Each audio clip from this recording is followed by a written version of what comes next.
శరణం అయ్యప్ప. యావత్ తెలంగాణ రాష్ట్రంలో తెలంగాణ ప్రజలు చాలా ఇబ్బందులు పడుతూ ఉన్నారు.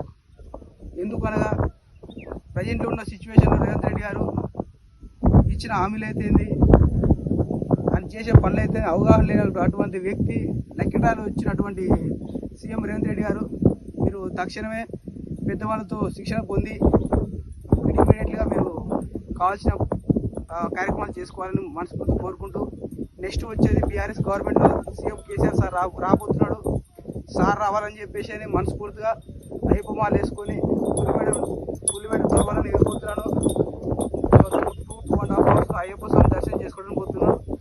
మరోసారి సీఎం కేసీఆర్ గారు సీఎం కావాలని మనస్ఫూర్తిగా కోరుకుంటున్నా. స్వామి శరణం అయ్యప్ప.